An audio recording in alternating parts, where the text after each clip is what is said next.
राम राम सभी को। आज हम श्रीमद् भागवत गीता के 18वें अध्याय का पठन करेंगे।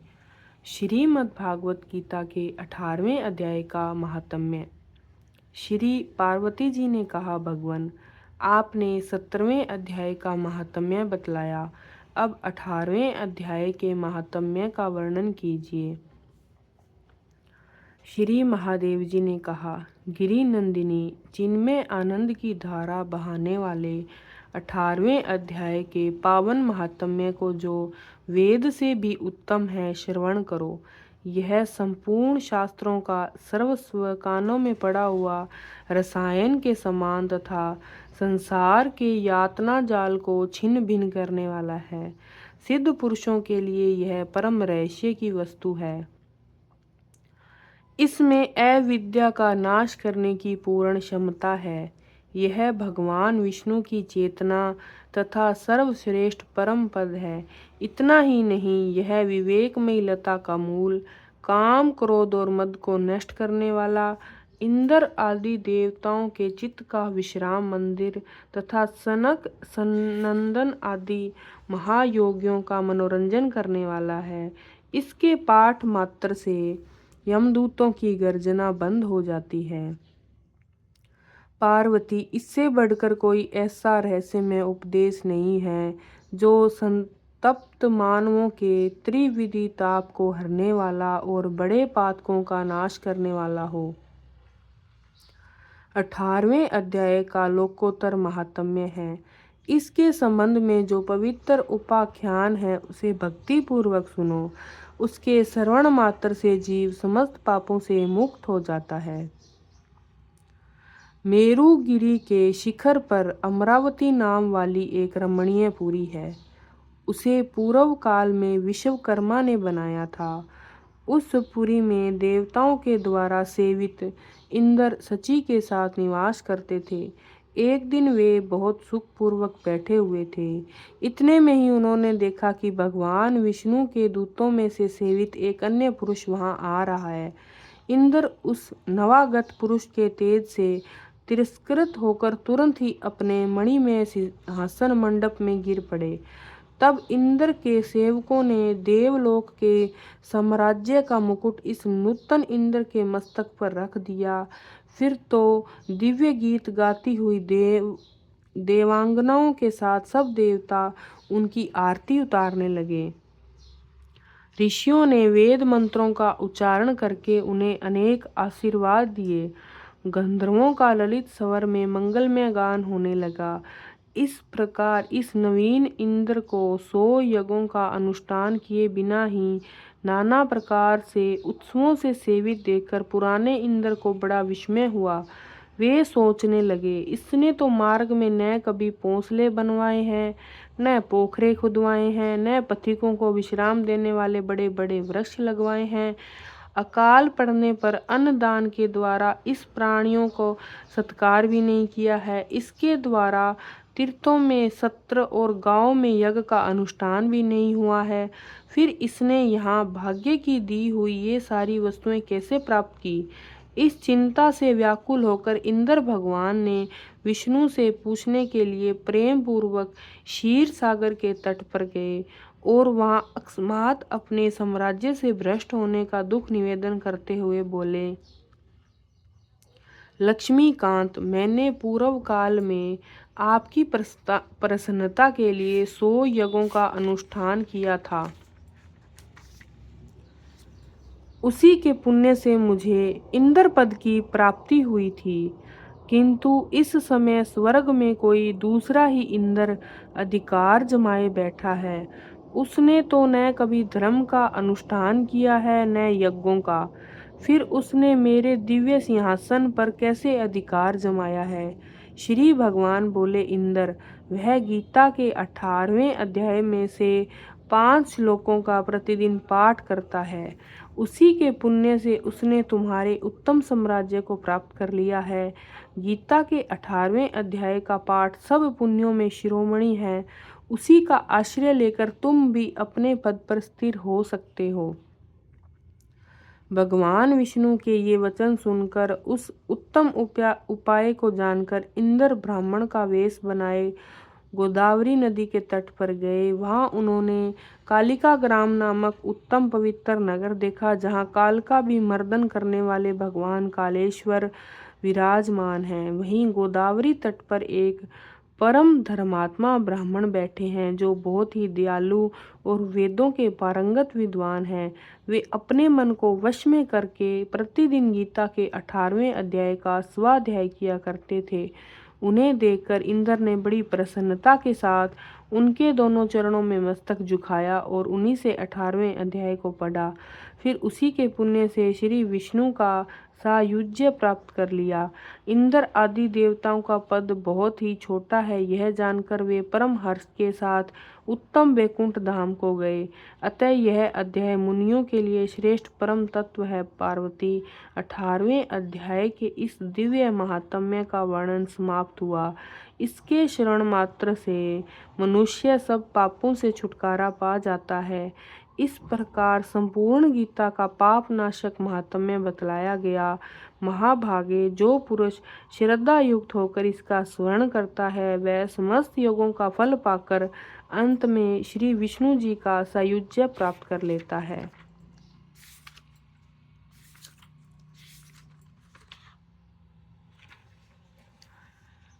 ओम श्री परमात्मने नमः। 18वां अध्याय। उसके उपरांत अर्जुन बोले, हे महाबाहो, हे अंतर्यामी, हे वासुदेव, मैं संन्यास और त्याग के तत्व को पृथक पृथक जानना चाहता हूँ। इस प्रकार अर्जुन के पूछने पर श्री कृष्ण भगवान बोले, हे अर्जुन, कितने ही पंडित जन तो काम्य के कर्म को, त्याग को संन्यास जानते हैं, और कितने ही विचार कुशल पुरुष सब कर्मों के फल के त्याग को त्याग कहते हैं, तथा कई एक विद्वान ऐसे कहते हैं कि कर्म सभी दोषयुक्त हैं।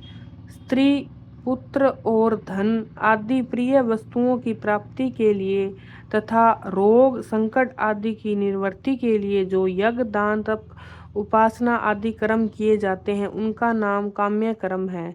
ईश्वर की भक्ति, देवताओं का पूजन, माता पिता गुरुजनों की सेवा, यज्ञ, दान और तप तथा वर्णाश्रम के अनुसार आजीविका द्वारा ग्रस्त का निर्वाह तथा शरीर संबंधी खान पान इत्यादि जितने कर्तव्य कर्म हैं, उन सब में इस लोक और परलोक की संपूर्ण कामनाओं के त्याग का नाम सब कर्मों के फल का त्याग है। इसीलिए तथा कई एक विद्वान ऐसे कहते हैं कि कर्म सभी दोषयुक्त हैं, इसीलिए त्यागने योग्य हैं, और दूसरे विद्वान ऐसे कहते हैं कि यज्ञ, दान और तप रूप कर्म त्यागने योग्य नहीं हैं। परंतु हे अर्जुन, उस त्याग के विषय में तू मेरे निश्चय को सुन। हे पुरुष श्रेष्ठ, वह त्याग सात्विक, राजस और तामस ऐसे तीनों प्रकार का ही कहा गया है, तथा यज्ञ, दान और तप रूप कर्म त्यागने के योग्य नहीं है, किंतु वह निसंदेह करना कर्तव्य है, क्योंकि यज्ञ, दान और तप यह तीनों ही बुद्धिमान पुरुषों को पवित्र करने वाले हैं। वह मनुष्य बुद्धिमान है जो फल और आसक्ति को त्याग कर केवल भगवत अर्थ कर्म करता है। इसलिए हे पार्थ, यह यज्ञ, दान और तप रूप कर्म और संपूर्ण श्रेष्ठ कर्म आसक्ति और फलों को त्याग कर अवश्य करने चाहिए, ऐसा मेरा निश्चय किया हुआ उत्तम मत है। और हे अर्जुन, नियत कर्म का त्याग करना योग्य नहीं है, इसीलिए मोह से उनका त्याग करना तामस त्याग कहा गया है। यदि कोई मनुष्य जो कुछ कर्म है वह सब ही दुख रूप है, ऐसा समझकर शारीरिक क्लेश के भय से कर्मों का त्याग कर देता है, तो वह पुरुष उस राजस त्याग को करके भी त्याग के फल को प्राप्त नहीं होता है, अर्थात उसका वह त्याग करना व्यर्थ ही होता है। हे अर्जुन, करना कर्तव्य है, ऐसा समझकर जो शास्त्र विधि से नियत किया हुआ कर्तव्य कर्म आसक्ति और फल को त्याग कर किया जाता है, वह ही सात्विक त्याग माना गया है। अर्थात कर्तव्य कर्म को स्वरूप से न त्याग कर उनमें जो आसक्ति और फल का त्यागना है वही सात्विक त्याग माना गया है। हे अर्जुन, जो पुरुष अकल्याणकारक कर्म से तो द्वेष नहीं करता है और कल्याणकारक कर्म में आसक्त नहीं होता है, वह शुद्ध सत्वगुण से युक्त हुआ पुरुष संशय रहित, ज्ञानवान और त्यागी है। क्योंकि देहधारी पुरुष के द्वारा संपूर्णता से सब कर्म त्यागे जाने का शक्य नहीं है। इससे जो पुरुष कर्मों के फल का त्यागी है वही त्यागी ऐसा कहा जाता है। सहकामी पुरुषों के कर्म का ही अच्छा और बुरा मिला हुआ ऐसे 3 प्रकार का फल मरने के पश्चात भी होता है, और त्यागी पुरुष के कर्मों का फल किसी काल में भी नहीं होता है, क्योंकि उनके द्वारा होने वाले कर्म वास्तव में कर्म नहीं है। संपूर्ण कर्तव्य के कर्मों, फल, आसक्ति और कर्तापन के अभिमान को जिसने त्याग दिया है उसी का नाम त्यागी है। हे महाबाहो, संपूर्ण कर्मों की सिद्धि के लिए अर्थात संपूर्ण कर्मों के सिद्ध होने में यह 5 हेतु सांख्य सिद्धांत में कहे गए हैं, उनको तू मेरे से भली प्रकार जान। हे अर्जुन, इस विषय आधार में और कर्ता तथा न्यारे न्यारे करण और नाना प्रकार की न्यारी न्यारी चेष्टा जिन जिन इंद्रियों के जिसके आश्रय कर्म किए जाएं उसका नाम आधार है। जिन जिन इंद्रियों के और साधनों के द्वारा कर्म किए जाते हैं उनका नाम करण है। एवं वैसे ही 5वां हेतु देव कहा गया है, क्योंकि मनुष्य मन, वाणी और शरीर से शास्त्र के अनुसार अथवा विपरीत भी जो कुछ कर्म आरंभ करता है उसके यह 5 ही कारण हैं। परंतु ऐसा होने पर भी जो पुरुष अशुद्ध बुद्धि होने के कारण उस विषय में केवल शुद्ध स्वरूप आत्मा को करता देखता है, वह मलिन बुद्धि वाला अज्ञानी यथार्थ नहीं देखता है। हे अर्जुन, जिस पुरुष के अंतःकरण में मैं करता हूँ ऐसा भाव नहीं है तथा जिसकी बुद्धि संसारिक पदार्थों में और संपूर्ण कर्मों में लिपायामन नहीं होती है, वह पुरुष इन सब लोकों को मारकर भी वास्तव में न तो मरता है न पाप से बंधता है। पूर्वकृत शुभाशुभ कर्मों के संसारों का नाम देव है। सत्संग और शास्त्रों के अभ्यास तथा भगवत वर्ध कर्म और उपासना के करने से मनुष्य की बुद्धि शुद्ध होती है, इसलिए जो उपयुक्त साधनों से रहित है उसकी बुद्धि अशुद्ध है, ऐसा समझना चाहिए। जैसे अग्नि, वायु और जल द्वारा प्रारब्धवश किसी प्राणी की हिंसा होती देखने में आवे तो भी यह वास्तव में हिंसा नहीं है, वैसे ही जिस पुरुष का देह में अभिमान नहीं है और स्वार्थ रहित केवल संसार के हित के लिए ही जिसकी संपूर्ण क्रियाएं होती है, उस पुरुष के शरीर और इंद्रियों द्वारा यदि किसी प्राणी की हिंसा होती है तो लोक दृष्टि में देखी जाए तो वह वास्तव में हिंसा नहीं है, क्योंकि आसक्ति, स्वार्थ और अहंकार के न होने से किसी प्राणी की हिंसा हो ही नहीं सकती तथा बिना कर्तव्य के अभिमान से किया हुआ कर्म वास्तव में अकर्म है, इसलिए वह पुरुष पाप से नहीं बंधता है। ज्ञाता, ज्ञान और ज्ञेय, यह तीनों तो कर्म के प्रेरक हैं, अर्थात इन तीनों के संयोग से तो कर्म में प्रवृत्त होने की इच्छा उत्पन्न होती है, और कर्ता, करण और क्रिया, यह तीनों कर्म के संग्रह हैं, अर्थात तीनों के संयोग से कर्म बनता है। जिसके द्वारा जानने वाले का नाम ज्ञाता है, जिसके द्वारा जाने जाए उसका नाम ज्ञान है, जानने में आने वाली वस्तु का नाम ज्ञेय है, कर्म करने वाले का नाम कर्ता है, जिस साधनों से कर्म किया जाए उसका नाम करण है, करने का नाम क्रिया है। उन सब में ज्ञान और कर्म तथा कर्ता भी गुणों के भेद से सांख्य शास्त्र में 3-3 प्रकार से कहे गए हैं, उनको भी तू मेरे से भली प्रकार सुन। हे अर्जुन, जिस ज्ञान से मनुष्य पृथक पृथक सब भूतों में एक अविनाशी परमात्मा भाव को विभाग रहित समभाव से स्थित देखता है, उस ज्ञान को तू सात्विक जान। और जो ज्ञान अर्थात जिस ज्ञान के द्वारा मनुष्य संपूर्ण भूतों में भिन्न भिन्न प्रकार के अनेक भावों को न्यारा न्यारा करके जानता है, उस ज्ञान को तू राजस जान। और जो ज्ञान एक कार्य रूप शरीर में ही संपूर्णता के सदस्य आसक्त है, अर्थात जिस विपरीत ज्ञान के द्वारा मनुष्य एक क्षण भंगुर नाशवान शरीर को ही आत्मा मानकर उसमें सर्वस्व की भांति आसक्त रहता है, तथा जो बिना युक्ति वाला तत्व अर्थ से रहित और तुच्छ है, वह ज्ञान तामस कहा गया है। हे अर्जुन, जो कर्म शास्त्र विधि से नियुक्त किया हुआ और कर्तापन के अभिमान से रहित, फल को न चाहने वाला पुरुष द्वारा बिना राग द्वेष से किया हुआ है, वह कर्म सात्विक कहा जाता है। और जो कर्म बहुत परिश्रम से युक्त तथा फल को चाहने वाले और अहंकार युक्त पुरुष द्वारा किया जाता है, वह कर्म राजस कहा गया है। तथा जो कर्म परिणाम, हानि, हिंसा और सामर्थ्य को न विचार कर केवल अज्ञान के आरंभ से किया जाता है, वह कर्म तामस कहा जाता है।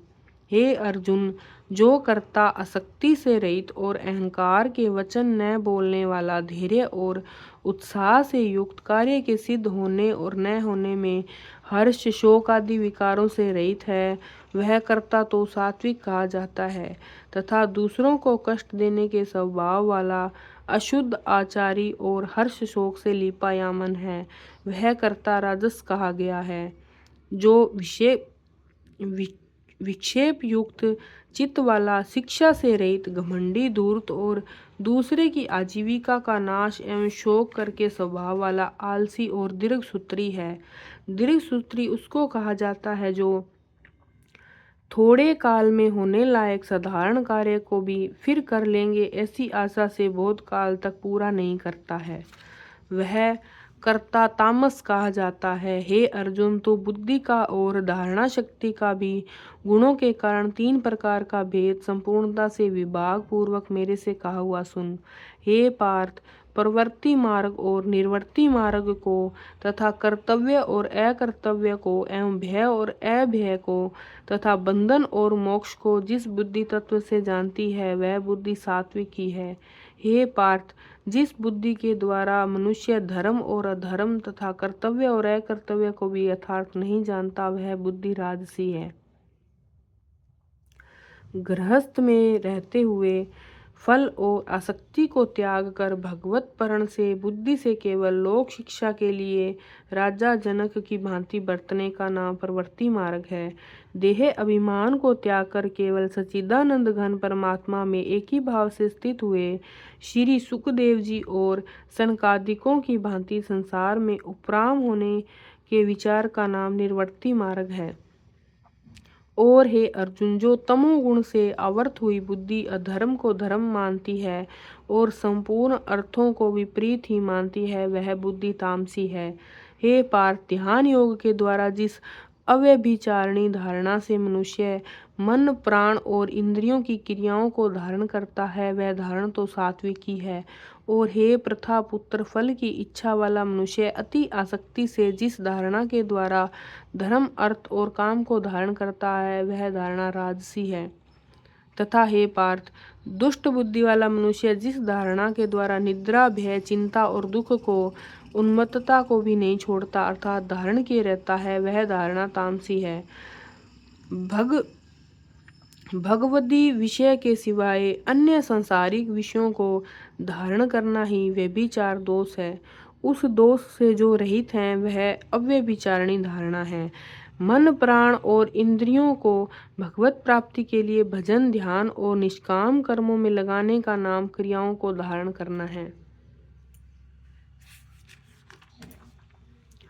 हे अर्जुन, अब सुख भी तू 3 प्रकार से मेरे से सुन। हे भरत श्रेष्ठ, जिस सुख में साधक पुरुष भजन, ध्यान और सेवा आदि के अभ्यास से रमण करता है और दुखों के अंत को प्राप्त होता है, वह सुख प्रथम साधन के आरंभ काल में यद्यपि विष के सदृश भासता है, परंतु परिणाम में अमृत के तुल्य है। इसलिए जो भगवत विषयक बुद्धि के प्रसाद से उत्पन्न हुआ सुख है वह सात्विक कहा गया है। जो सुख विषय और इंद्रियों के संयोग से होता है वह यद्यपि भोग काल में अमृत के सदृश भासता है परंतु परिणाम में विष के सदृश है, इसलिए वह सुख राजस कहा गया है। जैसे खेल में आसक्ति वाले बालक को विद्या का अभ्यास मूढ़ता के कारण प्रथम विष के तुल्य भासता है, वैसे ही विषयों में आसक्ति वाले पुरुष को भगवत भजन ध्यान सेवा और आदि साधनों का अभ्यास मर्म न जानने के कारण प्रथम विष के सदृश भासता है। बल बुद्धि धन उत्साह और परलोक का नाश का होने का विषय और इंद्रियों के संयोग से होने वाले सुख के परिणाम में विष के सदृश कहा है तथा जो सुख भोग काल में और परिणाम में भी आत्मा को मोहने वाला है वह निद्रा आलस्य और प्रमाद से उत्पन्न हुआ सुख तामस कहा गया है। और हे अर्जुन, पृथ्वी में या स्वर्ग में अथवा देवताओं में ऐसा वह कोई भी प्राणी नहीं है जो कि इन प्रकृति से उत्पन्न हुए तीनों गुणों से रहित हो, क्योंकि यावन मात्र सर्व जगत त्रिगुणमयी माया का ही विकार है। इसलिए हे परतंप, ब्राह्मण क्षत्रिय और वैश्यों के तथा शूद्रों के भी कर्म स्वभाव से उत्पन्न हुए गुणों के विभक्त किए गए हैं, अर्थात पूर्व कृत कर्मों के संस्कार स्वरूप स्वभाव से उत्पन्न हुए गुणों के अनुसार विभक्त किए गए हैं। उनमें अंतःकरण का निग्रह, इंद्रियों का दमन, बाहर भीतर की शुद्धि, धर्म के लिए कष्ट सहन करना और क्षमा भाव एवं मन इंद्रियां और शरीर की सरलता, आस्तिक बुद्धि, शास्त्र विषयक ज्ञान और परमात्मा तत्व का अनुभव भी ये तो ब्राह्मण के स्वाभाविक कर्म है। शूरवीरता, तेज, धैर्य, चतुरता और युद्ध में भी न भागने का स्वभाव एवं दान और स्वामी भाव अर्थात निस्वार्थ भाव से सबका हित सोचकर शास्त्र ज्ञान के अनुसार शासन द्वारा प्रेम के स्थित पुत्र तुल्य प्रजा का पालन करने का भाव ये क्षत्रिय के स्वाभाविक कर्म है। खेती, गोपालन और क्रय विक्रय रूप सत्य व्यवहार ये वैश्य के स्वाभाविक कर्म है तथा सब वर्णों की सेवा करना यह शूद्र का स्वाभाविक कर्म है। एवं इस अपने अपने स्वाभाविक कर्म में लगा हुआ मनुष्य भगवत प्राप्ति रूप परम सिद्धि को प्राप्त होता है। वस्तुओं को खरीदने और बेचने में तोल और नाप गिनती में आदि में कम देना अथवा अधिक लेना एवं वस्तु को बदलकर एवं दूसरी खराब वस्तु मिलाकर देना अथवा अच्छी ले लेना तथा नफा आड़त और दलाली ठहराकर उससे अधिक दाम लेना तथा झूठ कपट चोरी और जबरदस्ती से अथवा अन्य किसी प्रकार से दूसरे के हक को ग्रहण कर लेना इत्यादि दोषों से रहित जो सत्यता पूर्वक पवित्र वस्तुओं का व्यापार है उसका नाम सत्य व्यवहार है। परंतु जिस प्रकार से अपने स्वाभाविक कर्म में लगा हुआ मनुष्य परम सिद्धि को प्राप्त होता है उस विधि को तू मेरे से सुन। हे अर्जुन, जिस परमात्मा से सर्वभूतों की उत्पत्ति हुई है, जिससे यह सर्व जगत व्याप्त है, उस परमेश्वर को अपने स्वाभाविक कर्म द्वारा पूज कर मनुष्य परम सिद्धि को प्राप्त होता है। इसलिए अच्छी प्रकार आचरण किए हुए दूसरे के धर्म से गुण रहित भी अपना धर्म श्रेष्ठ है, क्योंकि स्वभाव से नियत किए हुए सब धर्म स्वरूप को कर्म को करता हुआ मनुष्य पाप को प्राप्त नहीं होता। अतएव कुंती पुत्र, दोष युक्त भी स्वाभाविक कर्म को नहीं त्यागना चाहिए। जैसे बर्फ जल से व्याप्त है वैसे ही संपूर्ण संसार सच्चिदानंद घन परमात्मा में व्याप्त है। जैसे पतिव्रता स्त्री को पति को ही सर्वस्व समझकर पति का चिंतन करती हुई पति के आज्ञा अनुसार पति के लिए मन वाणी शरीर से कर्म करती है, वैसे ही परमेश्वर को ही सर्वस्व समझकर परमेश्वर का चिंतन करते हुए परमेश्वरी की आज्ञा के अनुसार मन, वाणी और शरीर से परमेश्वर के लिए स्वाभाविक कर्तव्य कर्म का आचरण करना कर्म द्वारा परमेश्वर को पूजना है। प्रकृति के अनुसार शास्त्र विधि से नियुक्त किए हुए वर्णाश्रम के धर्म और सामान्य धर्म स्वरूप स्वाभाविक कर्म है, उनको ही यहाँ स्वधर्म, सहज कर्म, स्वकर्म, नित्य कर्म, स्वभावज कर्म, स्वभाव नियत कर्म इत्यादि नामों से कहा गया है। क्योंकि धुएं से अग्नि के सदृश सभी कर्म किसी न किसी दोष से आवर्त हैं। हे अर्जुन, सर्वत्र आसक्ति रहित बुद्धि वाला, प्राहारित और जीते हुए अंतःकरण करने वाला पुरुष सांख्य योग के द्वारा भी परम नैष्कर्म्य सिद्धि को प्राप्त होता है, अर्थात क्रिया रहित शुद्ध सच्चिदानंद घन परमात्मा की प्राप्ति स्वरूप परम सिद्धि को प्राप्त होता है। इसलिए हे कुंती पुत्र, अंतःकरण की शुद्धि रूप सिद्धि को प्राप्त हुआ पुरुष जैसे सांख्य योग के द्वारा सच्चिदानंद घन ब्रह्मा को प्राप्त होता है, जो तत्व ज्ञान की परानिष्ठा है, उसको भी तू मेरे से संक्षेप में जान। हे अर्जुन, विशुद्ध बुद्धि से युक्त, एकांत और शुद्ध देश का सेवन करने वाले, मिताहारी, जीते हुए मन, वाणी, शरीर वाला और दृढ़ वैराग्य से भली प्रकार प्राप्त हुआ पुरुष निरंतर ध्यान योग के परायण हुआ, सात्विक धारणा से अंतःकरण को वश में करके तथा शाब्दिक विषयों को त्याग कर और राग द्वेषों को नष्ट करके हल्का और अल्प आहार करने वाला मिताहारी तथा अहंकार, बल और घमंड, काम, क्रोध, संग्रह को त्याग कर ममता रहित और शांत अंतःकरण हुआ, सच्चिदानंद घन ब्रह्मा में एक ही भाव से होने के लिए योग्य होता है।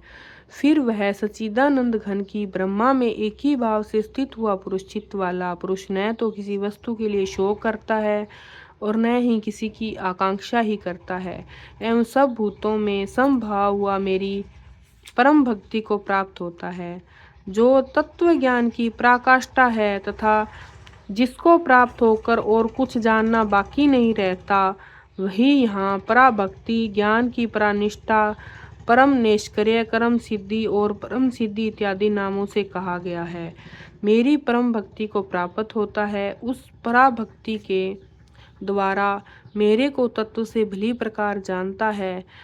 मैं जो और जिस प्रभाव वाला हूँ, उस भक्ति से मेरे को तत्व से जानकर तत्काल में मेरे में प्रवेश हो जाता है, अर्थात अनन्य भाव से मेरे को प्राप्त हो जाता है। फिर उसी की दृष्टि में मुझ वासुदेव के सिवा और कुछ नहीं रहता। मेरे परायण हुआ निष्काम कर्म योगी तो संपूर्ण कर्मों को सदा करता हुआ भी मेरी कृपा से सनातन अविनाशी परम पद को प्राप्त हो जाता है। इसलिए हे अर्जुन, तुम सब कर्मों को मन से मेरे में अर्पण करके मेरे परायण किया हुआ समत्व बुद्धि स्वरूप निष्काम कर्म योग का अवलंबन करके निरंतर मेरे में चित्त वाला हो। इस प्रकार तू मेरे में निरंतर मन वाला हुआ मेरी कृपा से जन्म मृत्यु आदि सब संकटों को अन्यास ही तर जाएगा। यदि अहंकार के कारण मेरे वचनों को नहीं सुनेगा तो नष्ट हो जाएगा, अर्थात परमार्थ से भ्रष्ट हो जाएगा। जो तू अहंकार को अवलंबन करके ऐसा मानता है कि मैं युद्ध नहीं करूँगा, तो यह तेरा निश्चय मिथ्या है, क्योंकि क्षत्रियपन का स्वभाव तेरे को जबरदस्ती युद्ध में लगा देगा। हे अर्जुन, जिस कर्म को तू मोह से नहीं करना चाहता, उसको भी अपने पूर्वकृत स्वाभाविक कर्म से बंधा हुआ परवश होकर करेगा, क्योंकि हे अर्जुन, शरीर रूप यंत्र में आरूढ़ हुए संपूर्ण प्राणियों में अंतर्यामी परमेश्वर अपनी माया से उनके कर्मों के अनुसार भरमाता हुआ सब भूत प्राणियों के हृदय में स्थित है। इसलिए हे भारत, सब प्रकार से उस परमेश्वर की अनन्य शरण को प्राप्त हो। लज्जा, भय, मान, बड़ाई और आसक्ति को त्याग कर एवं शरीर और संसार में अहंता ममता से रहित होकर केवल एक परमात्मा को ही परम आश्रय, परम गति और सर्वस्व समझना तथा अनन्य भाव से अतिशय श्रद्धा और भक्ति और प्रेम पूर्वक निरंतर भगवान के नाम, गुण और प्रभाव और स्वरूप का चिंतन करते रहना एवं भगवान का भजन स्मरण करते हुए उसकी आज्ञा के अनुसार कर्तव्य कर्मों का निस्वार्थ भाव से केवल परमेश्वर के लिए आचरण करना, यह सब प्रकार से परमात्मा के अनन्य शरण होना ही है। उस परमात्मा की कृपा से ही परम शांति को और सनातन परम धाम को प्राप्त होगा। इस प्रकार यह गोपनीय से भी अति गोपनीय ज्ञान मैंने तेरे लिए कहा है। इस रहस्य युक्त ज्ञान को संपूर्णता से अच्छी प्रकार विचार करके फिर तू जैसा चाहता है वैसा ही कर, जैसी तेरी इच्छा हो वैसा ही कर। इतना कहने पर भी अर्जुन का कोई उत्तर नहीं मिलने के कारण श्री भगवान कहते हैं, हे अर्जुन, संपूर्ण गोपनीयों से भी अति गोपनीय मेरे रहस्य युक्त वचन को तू फिर भी सुन, क्योंकि तू मेरा अतिशय प्रिय है। इससे यह परम हितकारक वचन मैं तेरे लिए कहूँगा। हे अर्जुन, तू केवल मुझ सच्चिदानंद घन वासुदेव परमात्मा में ही अनन्य प्रेम से नित्य निरंतर अचल मन वाला हो और मुझ परमेश्वर को ही अतिशय श्रद्धा भक्ति सहित निष्काम भाव से नाम, गुण और प्रभाव के श्रवण, कीर्तन, मनन और पठन पाठन द्वारा निरंतर भजने वाला हो तथा मेरा शंख, चक्र, गदा, पद्म और किरीट, कुंडल आदि भूषणों से युक्त पीताम्बर, वनमाला और कौस्तुभ भमणधारी विष्णु का मन, वाणी और शरीर के द्वारा सर्वस्व अर्पण करके अतिशय श्रद्धा भक्ति और प्रेम से विहलता पूर्वक पूजन करने वाला हो। मुझ सर्वशक्तिमान, विभूति, बल, ऐश्वर्य, माधुर्य, गंभीरता, उदारता, वात्सल्य और सुहार्दता आदि गुणों से संपन्न सबके आश्रय स्वरूप वासुदेव को विनय भाव पूर्वक भक्ति सहित साष्टांग दंडवत प्रणाम कर। ऐसा करने से तू मेरे को ही प्राप्त होगा, यह मैं तेरे लिए सत्य प्रतिज्ञा करता हूँ। क्योंकि तू मेरा अत्यंत प्रिय सखा है, इसलिए सर्व धर्मों को अर्थात संपूर्ण कर्मों को, आश्रय को त्याग कर केवल एक मुझ सच्चिदानंद घन वासुदेव परमात्मा की अनन्य शरण को प्राप्त हो। मैं तेरे को संपूर्ण पापों से मुक्त कर दूंगा, तू शोक मत कर। हे अर्जुन, इस प्रकार तेरे हित के लिए कहे हुए इस गीता रूप परम रहस्य को किसी भी काल में तप रहित मनुष्य प्रति कहना चाहिए, न भक्ति रहित के प्रति तथा न बिना सुनने की इच्छा वाले की ही प्रति कहना चाहिए। जो मेरी निंदा करता है उसके प्रति भी नहीं कहना चाहिए, परंतु जिनमें यह सब दोष नहीं हो ऐसे भक्तों को प्रति प्रेम पूर्वक उत्साह के साथ कहना चाहिए। क्योंकि जो पुरुष मेरे में परम प्रेम करके इस परम रहस्य युक्त गीता शास्त्र को मेरे भक्तों में कहेगा, अर्थात निष्काम भाव से प्रेम पूर्वक मेरे भक्तों को पढ़ाएगा, अर्थ की व्याख्या द्वारा इसका प्रचार करेगा, वह निसंदेह मेरे को ही प्राप्त होगा। वेद शास्त्र और परमेश्वर तथा महात्मा और गुरुजनों में श्रद्धा, प्रेम और पूज्य का भाव का नाम ही भक्ति है, और न तो उससे बढ़कर मेरा अतिशय प्रिय कार्य करने वाला मनुष्यों में कोई है, और न उससे बढ़कर मेरा अत्यंत प्यारा पृथ्वी पर कोई दूसरा होएगा।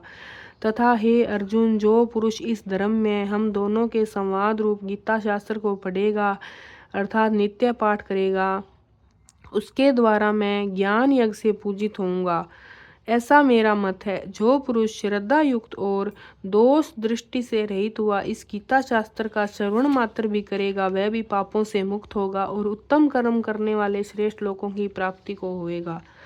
इस प्रकार गीता का मातम्य कहकर भगवान श्री कृष्णचंद्र आनंद कंदन अर्जुन से पूछते हैं, हे पार्थ, क्या यह मेरा वचन तूने एकाग्रचित से श्रवण किया है? और हे धनंजय, क्या तेरा अज्ञान से उत्पन्न हुआ मोह नष्ट हुआ है?